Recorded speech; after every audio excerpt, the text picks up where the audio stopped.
Lucky you. 36 best holes in Into golf. Alternate Shots podcast, Barney's Army. where we talk about golf, Sandy. poker, James Bond. horse racing, Double. classic movies. Zenyatta. We have no script. Down the stretch they come. We are glad you joined us. Frankly, my dear, I don't give a damn. Dad was watching Dick give Lanny a lesson, and Dick said it was the most nervous he's ever been because usually it was we were watching Dad give a good player lesson. He said Dad sat there for 2 or 3 hours, never said a word, which he thought was nice. And Lanny, when you watched him in person, was unusually good. My dad turned to Lanny and he said, you know, I only have 2 things to tell you. And Lanny kind of perked up and he said, first thing I do is make sure I get my clubs and myself to the tee on time. And the second thing I would do is I'd change my route to the bank every Monday so you don't get robbed. Jay Haas, who loves Winged Foot and is the only guy who made the cut in the 74, 84, 2006 Open and the 97 PGA, so spanning 4 decades, he made cuts. He said, the funny thing about Winged Foot is when you're driving to the course, there really isn't one shot that scares you to death. He said, maybe the shot on number 3 West, you know, having to hit a shot that, but he said, by and large, you don't drive there choking about a certain hole. It just kind of, it's a 15-round heavyweight fighter. And 18 down below, you know, Scheffler got very lucky when that ball went in the hole. That thing was going 15, 20 feet in the hole. And so what happens if that doesn't go in? That's the 3 or 4 person 15, game. 20 feet. And now he's going to have one of those putts for, you know, the art of 2 putting. Having said that, I thought he had perhaps the greatest short game week I've ever seen in my life that week for 4 days, which is a real compliment to him because people with great short games, in my view, have to have great nerves. I remember Jack hit a 1-iron on 13 on Saturday. It's funny how stupid I can be at times. Pin was over in the right, and he hit this high, towering 1-iron, maybe 6 feet right of the hole. But at that time, you wrongly assumed that Jack was going to always birdie 13 and 15. That was an automatic. And his ball literally landed 1 or 2 feet short of being perfect, and it kicked back in the creek, raised creek. And I don't know why, in my infinite wisdom, I turned to Jay and I said, well, I guess Jack can't go like he used to. And Jay turned to me and he said, well, for one, that was a pretty damn good shot.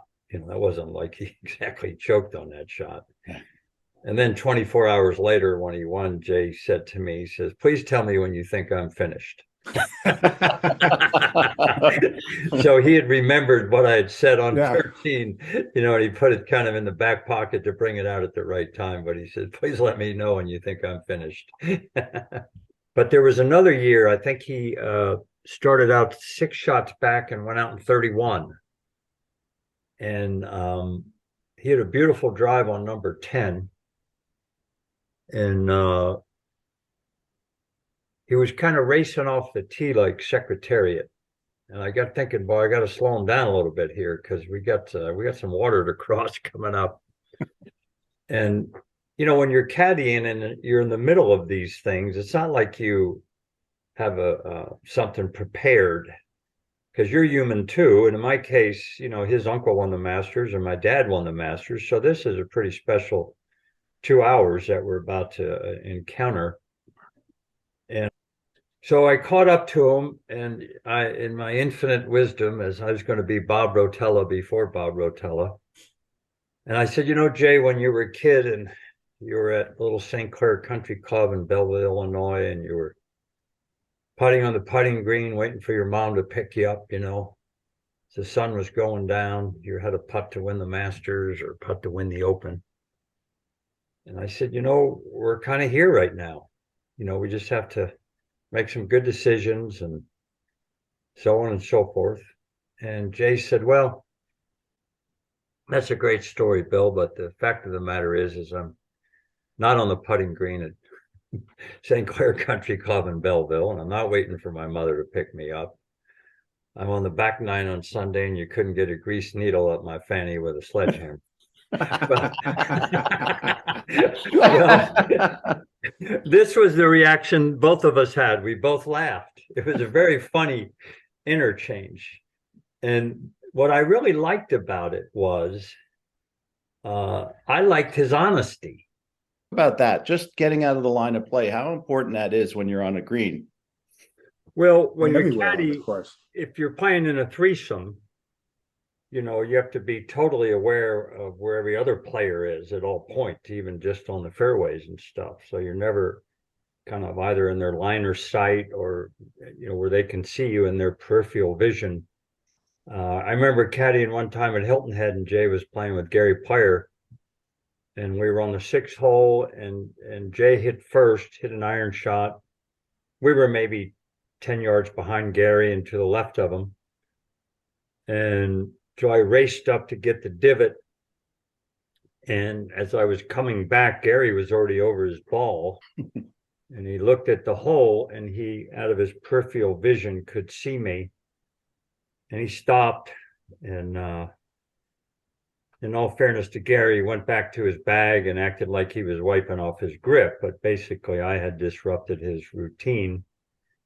And walking up to the green, I apologized. I said, I'm sorry, I don't have an excuse. I know better.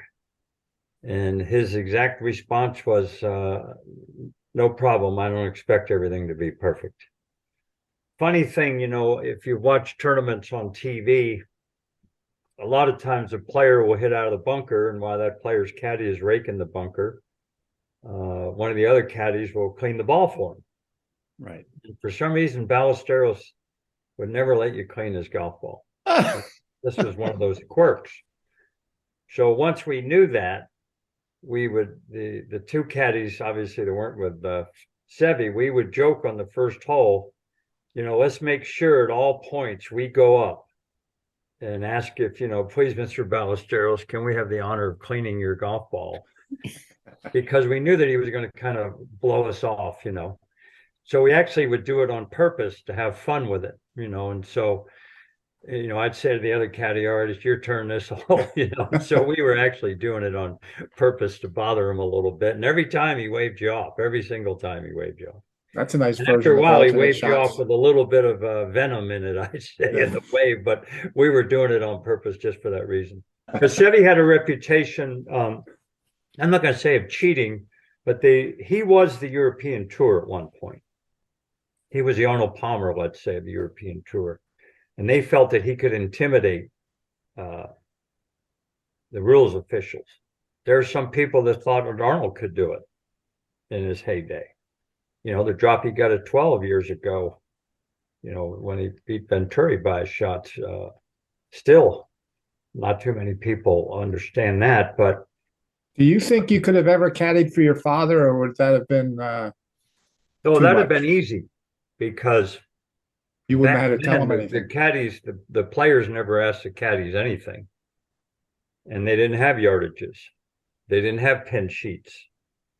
And so, you know, basically you were just toting the bag. I don't think, I tell you, I never heard Jack Nicklaus ask a caddy a thing other than the yardage numbers. In the years I caddied when he had Angelo, I never heard him discuss a club selection. There's a very famous video, I think it's 76, the year he made the big putt at 16, the Weiskopf Miller Masters. And it's about a 2-minute video of him trying to figure out what club to hit on 15. And I don't think he ever asked Willie Peterson one thing. He was doing all of his own homework. So, and as good as you might caddy, and I say this, and this bothers tour caddies a little bit, but I say a good caddy and a bad player is still a bad player. Okay. A good player and a bad caddy is still a good player. Right. Now, if you happen to be both, you might be able to help a little bit. Right. But I don't care how good you caddy. If your player can't play, it doesn't make any difference. Zero, zip, nada. And that was kind of fun because he was tied for the lead going the last round with his friend and college teammate Curtis Strange. So it was just the two of them in the last group. It was interesting. They hardly talked at all. And Jay ended up beating him that day. There was a funny story there. I had helped Curtis with his bunker game, giving him my dad's technique and systems. And on, I think it was the 13th hole, it was a long par 3, and there was water left, but the pin was in the right, and he missed it in the right bunker. And he didn't have much green to work with. And I remember like it was yesterday. I was thinking, isn't this something? This guy's going to use this technique that I taught him of my dad to end up beating us in this tournament, you know. And he played the most beautiful bunker shot. And Curtis and I were good friends, and still to this day, very good friends. And he comes out of the bunker, and I'm kind of staring at him because I can't believe that this is, you know, in the back of my mind, this might end You up used that costing, against me. Yeah. you know, going to end up costing Jay the tournament. And Curtis makes eye contact with me and smiles and gives me the finger. And some of the guys that learned the game on their own, they played good for a longer time because they didn't have all the information and they kind of owned their swing. You know, I was looking, for some reason, I was thinking about something different in my swing recently. And so I thought of a guy who might have done what I thought I was working on with Julius Boros, you know. And so in our growing up, if you went and watched Boros play at Westchester or something, you would say, man, that was a beautiful swing, you know. No one ever puts Julius Boros' swing on YouTube. So why would you put swings up on YouTube of people that are marginal professionals? And you've got Bernhard Langers and Boros and guys. Middlecoff, I think, won 38 tournaments and 3 majors at a big dip, but why don't you study his swing? Why are we studying swings that are just aesthetically good looking, but they don't necessarily produce under pressure? Because that's what a good swing is, one that produces under duress. Well, I think that, you know, I think Dad had Hogan's secret right. He said his secret was the same as every other good player's secret. He knew his own swing. Nobody ever swung like Hogan. But most players don't know what they're doing. They tell you that they're doing this, and then you look at the video and they're not doing it. You know, Bob Goalby, when he won the Masters in 1968, I've spent hours with Bob, one of the great storytellers of all time. And I said, can you remember what your swing thought was when you won the Masters? He said, oh, yeah, you kidding? He said, I missed the cut at Greensboro, so I got down there on Saturday, and I couldn't hit it. I was hooking everything. And he said, Sunday afternoon, I was hitting balls. And he said, I always felt I swung too far inside out. And the more I swung inside out, the more I hooked it. And subconsciously, the more the ball went left, the more I swung to the right, which made it hook even more. And he said, my swing thought was I was trying to hit my left knee with my left hand on the downswing. So if you swing inside out, the hand would be going away from your body. And so that was his swing thought. And he said, every shot I hit that week, he said, it was unbelievable. I'd look up and it would just be the prettiest, you know, soft draw. He felt like he was coming right over the top of the ball. Now, he wasn't hitting his left knee with his left hand, but that's what he thought he was doing. Right. And so a lot of times the elite players, back to Claude's theory on this stuff, and my brother Dick took it one step further. He used to say that great players are one swing thought away from shooting 64. They don't need swing overhauls. If Michelle Wee never had another lesson from the day that she almost made the cut at age 13 in the Hawaiian Open, would she not have been better? I think we all know the answer to that. Just had someone that tweaked her, said, oh, you got the ball back too far, or, you know, your stance is too open. You know, you're going to take that swing and you're going to overhaul it and redo it. Unbelievable. Most mismanaged athlete in the history of my lifetime. I remember my brother Craig worked with Jeff Sluman. I always joke he worked for Sluman since he was this high. Well, Jeff's always been this high. He's about 5'4". And I was working for Craig at Oak Hill, where Jeff is from. Rochester, New York is a phenomenal golf town, just incredible golf town. And Jeff wins a PGA in 1988, I think, at Oak Tree. And the phone is ringing off the hook because Craig was his teacher, his mentor, and everything. And the local sports writer said, "Boy, your life is going to change, Craig." And Craig said, "No, my life isn't going to change one bit. Jeff Sluman's life is going to change. I've got a ladies' clinic tomorrow at 9:00. This will have zero effect on my life. The only effect on my life that it will have is I'll get to see Jeff Sluman's life improve." I thought that was a very, very, very cool way of looking at it. Craig wasn't teaching to make himself look good. He was teaching to change Jeff Sluman's life. So I have adopted that thing that teaching isn't about me, it's about the student. Through osmosis, it was transferred to us that, you teach these players, and it's a great thrill to teach them. It's a privilege to teach them. And then, when Dave Marr won the PGA, I was sitting in our den, not sure, maybe 65, is that when? And I remember my mother and father crying. And as a kid, you don't really see your parents cry much, I don't think he was crying because it made him look good. It cried because he got to participate in something pretty special, which is kind of unusual these days because now we've got all the teachers are like Tarzan, when their player plays good, they're right there. But when they miss 4 straight cuts, they don't seem to jump up in front of the cameras readily. Winged Foot in 2020, the ball was running forever. The course actually played short, and only one guy broke par. But my first day, I was a spotter on 4 West. This sounds kind of crazy. I was on the right side of the fairway, and I never realized, looking back to the tee, how downhill that tee shot was.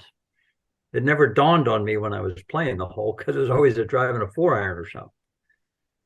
And these guys were hitting driving sand wedges to 4 West from 480 yards. Unbelievable. They're hitting short irons to number 9, 600 yards. And only one guy broke par. And so I think 6 over might have been in the top 10, by the way.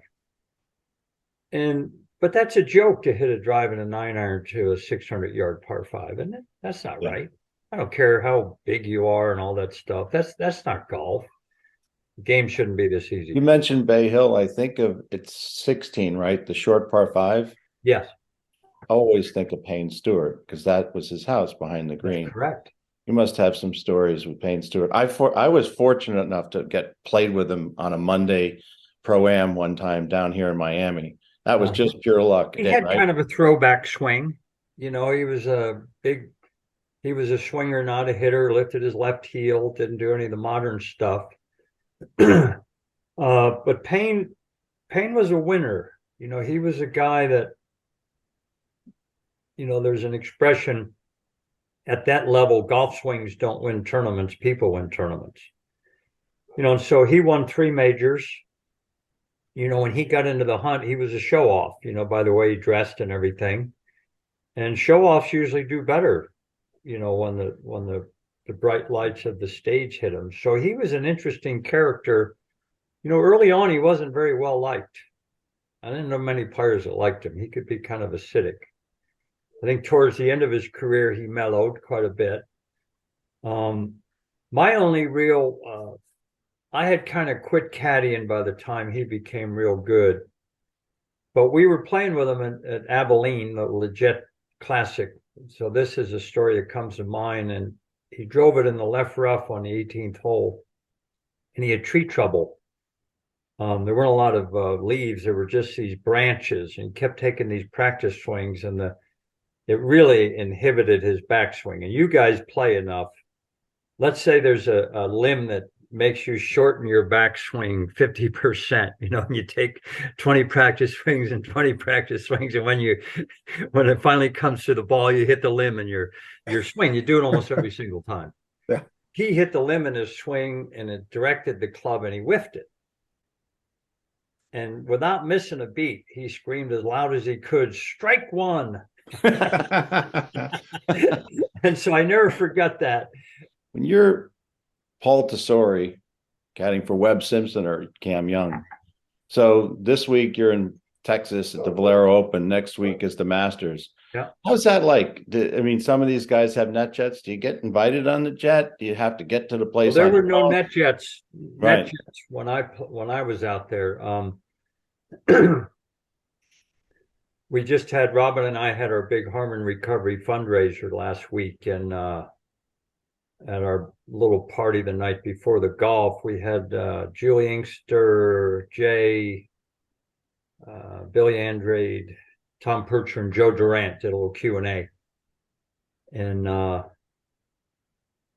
Jay mentioned sarcastically that it was very difficult early on when he started playing the tour in the early 70s, when the jet showed up about 15 minutes late and the champagne wasn't quite chilled properly on the flight home after missing the cut. Of course, he was being sarcastic because it wasn't that way back when they started.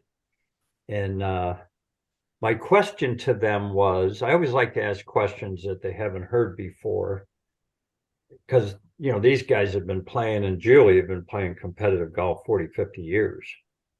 And I asked them what their lowest point was when they knew that they weren't good enough anymore. Because they all go through it, by the way. We're talking about Justin Thomas, who, if he finishes 15th, we think he's had a bad week. Because they've all gone through it. And so it was very interesting listening to, in the middle of a slump, how down they got and everything. And so Julie Inkster's, she went first, and hers was fantastic. She talked about, she'd won 3 U.S. amateurs in a row, I believe. She was, but she was a mother. Back then, there were no daycare centers, and she was playing bad. And she said, just think of this. I was a bad mom, a bad wife, and a bad golfer all at the same time. And it was so enlightening because she kind of uncovered herself. And it was very interesting listening to these people when they were going bad. So asking me if I ever got on a net jet from the Valero tournament, no, we drove through the night, unfortunately with some help probably. But back then that was kind of the fun of it to me. I look back on, I think we all look back on days in our lives when we had nothing, but we didn't know any different. So you just get it done. And so I look back in the caddy days when I started, we didn't make any money. Nobody really had any money, but we all took care of each other and we traveled together. And I thought it was the time of my life. It's like the baseball players today. I don't understand how they get tired. They basically stand still for a whole game, sit on the bench half the game, and run 90 feet every now and then. I spent an evening one time with Koufax. He was my only real sports hero I ever had. I don't know why. What a I pitcher wasn't a he was. Yankee fan. I was a Dodger fan, Brooklyn Dodger fan. And Koufax was a guy, and I ended up being at an outing, and I had dinner with him. And I said, I love baseball. And I said, your last 2 years, you threw 54 complete games his last 2 seasons. Oh. 54. I think Scherzer, your guy for the Mets now, might have a total of 20 in his career. Koufax pitched 1 year, 326 innings with 372 strikeouts. That's like 2 years for these guys. That's now. Correct. And he was great. He said, listen, nowadays they pay the young pitchers so much money, you have to protect your investment. Their products. Drysdale and I were the first people that ever held out for $100,000 a piece. So, but he said, we had an unwritten rule. If you were leading a game, they wouldn't take you out. So I could be up 6-5 in the 5th inning, and they would let you try to win that game. So he wasn't in any way, shape, or form, that these kids aren't this, that, whatever. But to your point, Bill, it is interesting what makes these new golfers tired. Bob Goalby had a 3-year stretch where he played 39, 39, and 42 tournaments. Wow. And now if they play, well, God, I got to play these 3 FedEx Cups in a row, you know. Right. That's terrible for $25 million a tournament. God, that's hard. You know, when I caddied for Mike Gilmore the last round of the U.S. Open in 2020 when he was a marker, he played with Abraham Ancher. And I thought Abraham Ancher was one of the coolest guys I ever met in my life. I loved him. Terrific guy. Unbelievably good guy. So just because he goes to live, that's going to wipe out my memory of those 18 holes? No, doesn't. He's a good guy, you know. What I remember about him is the prior 2 years, he was always on that leaderboard that Yes, he NBC or was. CBS would put up there. The guy was just pesky. He was there. He's unbelievably pesky with a fantastic short game. So he can, and he cuts it, which is interesting because my dad had this kind of figured out years ago. Everyone used to say Augusta was a hooker's course, and he said, yeah, but all the trouble's on the left. Demaret was a fader. He won 3. Nicklaus was a fader. He won 6, you know. So this notion that you have to hook the ball at Augusta, but almost every hole, jail is on the left. The back injury of Zalatoris, there's other players that have had this. I see that Berger, he lives about a mile from me. I see him.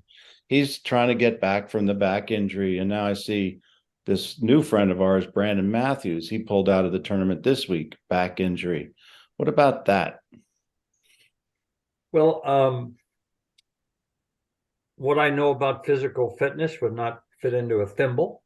So I can't say that I have a qualified opinion on it. But I have a son who's runs a fitness center at Castle Pines and outside of Denver. And I asked him one time, I said, as you know, your dad knows nothing about this stuff. But if you put a Ferrari engine into a Volkswagen body and you didn't fortify the foundation of the Volkswagen,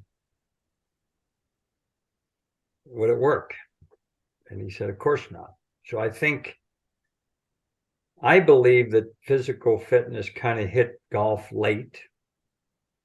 And for many years, the players were guinea pigs to what was right and what was wrong. Because I always thought physical fitness should keep you from being injured. That would be my guess. So I wonder if these kids got too big, too strong, too fast for the human body to. And then most people will tell you that the body and the golf swing are very unnatural things. They don't really go together. And so I don't really know, but all I know is that the players from when we grew up weren't injured like this. None of them, really. And now we get all these young guys injured. And Throughout sports. I'm not too sure that my analogy is wrong about the Ferrari and the Volkswagen body. And a lot of people want to say the inverted C, but there were a lot of great players that had the inverted C that didn't get injured. I never had a back problem in my life, and I grew up in that era. In fact, I played better doing that stuff. And so I think maybe some people don't have good backs, maybe. But I'm not sold on that the body can handle all this speed in the quarter of a second that the downswing occurs. From the time you start down to impact is a quarter of a second, and a guy's generating 120 miles an hour clubhead speed in a quarter of a second. I don't know enough about it, but it seems to me there's something that's not right there. How about that event in 4 years has become almost the premier women's amateur golf tournament in the world? Who gets It's more? it's so well thought of. I mean, they qualify a champions retreat, but they do not deprive any of them for a round at Augusta, whether they make the cut or not. And I I think that's can't just wait great. to watch it today, to be honest with you. Yeah. I've loved watching it, and I think about how fortunate I've been to walk the fairways as a caddy.